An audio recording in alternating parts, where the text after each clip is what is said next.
NBA free agency is literally right around the corner, and this summer there are quite a few big names available on the market ready to stir things up. While those players will be meeting with teams negotiating new contracts, trying to sway them to sign to their franchises, there are other top players that may find themselves available on the trade block, possibly creating even more chaos. Media outlet Bleacher Report just published an article proposing blockbuster trades that they believe are actually realistic with a decent chance of going down soon. As always, I'm here to go through each one, reviewing whether or not they actually are realistic, why or why not the teams involved would want to do it, and who benefits the most from it. Before we start though, it turns out a good amount of you watching aren't even subscribed to the channel, so if you enjoy the content, consider hitting the subscribe button, as not only does it help out a ton, but I also very much appreciate it. Now with that being said, let's begin. The first trade from the article is between the Toronto Raptors and the Portland Trail Blazers, and in it the Blazers receive Pascal Siakam in exchange for Anthony Simmons, Chris Murray, Ryan Rupert, and Nasir Little.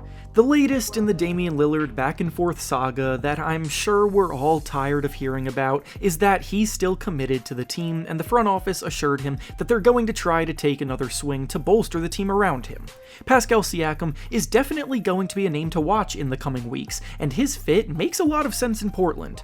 He's one of the best power forwards in the NBA right now, and could very well be a good second option as an efficient 24-point scorer last year. He's a very good passer for his position, dishing out nearly 6 assists per game, and he's also an incredibly versatile defender, which is something that the Blazers are in desperate need of. However, with this deal in particular, I don't think it's enough to turn the heads of the Raptors. The Raptors president Masai Ujiri has a reputation for overvaluing his assets a bit, as is, so if you think you're going to be able to get the team's best player without coughing up at least one first-round pick, then you're probably mistaken. Ujiri would rather let Siakam's contract play out and see him hit free agency next summer before he gets swindled in a trade, so the Blazers adding some draft capital here would do themselves a lot of good in negotiations. The next proposal from the article is between the Trailblazers and the Miami Heat, and in it the Heat receive Damian Lillard in exchange for Tyler Hero, Kyle Lowry, Jaime Jaquez, and 2 first-round picks. So the first trade proposed was obviously for if Lillard committed to staying put, but if that changes, then this deal comes into the equation in their eyes. The Miami Heat have been the team most heavily linked with Damian Lillard, and Dame himself has made it seem as though he'd be open to play there, even if he's done it vaguely and in passing. But there are some things that hold me back from thinking that this deal actually has legs behind it. According to Sports Illustrated reporter Chris Mannix, the Trailblazers aren't really that enamored with Tyler Hero as the focal point of a trade package, and honestly, I don't blame them.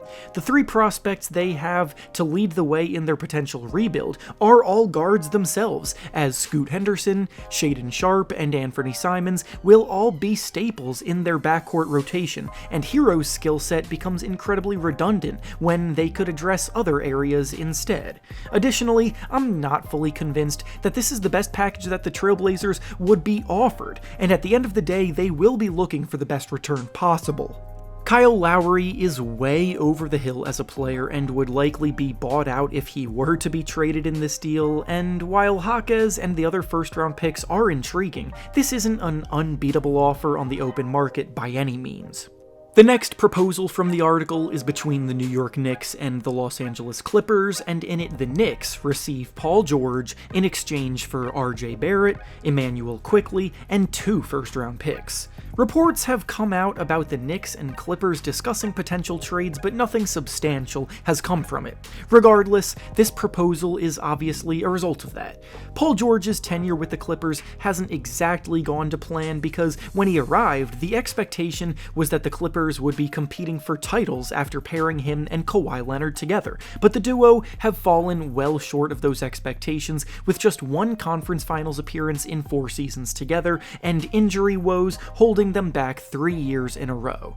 I could understand management shaking things up potentially, because the definition of insanity is doing the same thing over and over again, but I don't think the Clippers are interested in rebuilding at all, and this trade makes the Clippers worse, so that's pretty much where things begin and end for me. RJ Barrett is a huge downgrade from Paul George at the position, and the Clippers have a pretty deep roster with players like Norman Powell, Eric Gordon, and Bones Highland playing the same role that Quickly would play, so they wouldn't even be able to utilize him properly.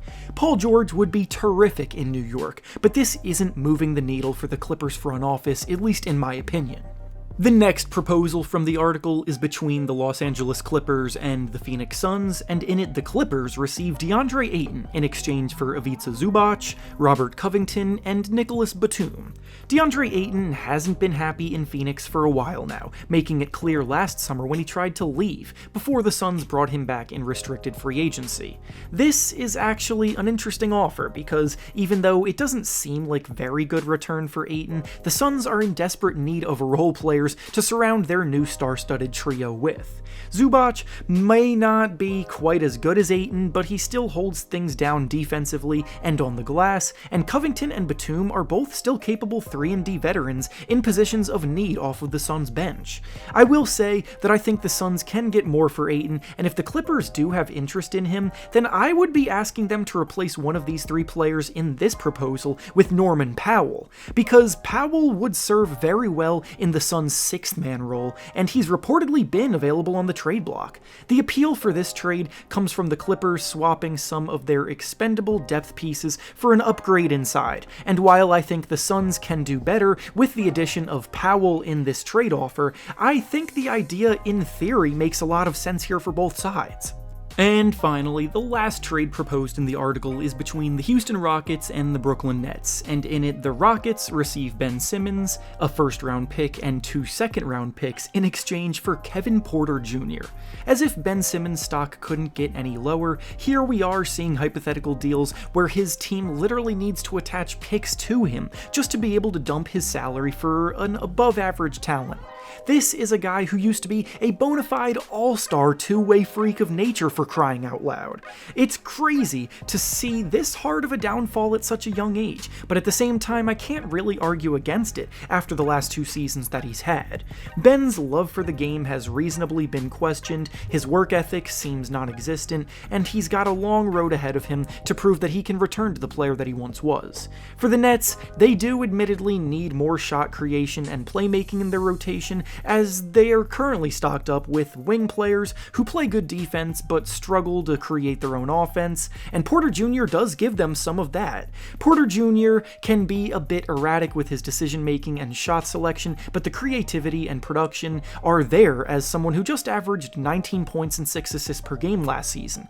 I actually think the Rockets might be the ones to say no and ultimately pass on this, because at this point, they don't want to be the ones to attempt the Ben Simmons reclamation project, and after just drafting Amen Thompson, they don't need someone with Ben Simmons' skill set anymore, as Amen projects to be a very good playmaker and passer as well.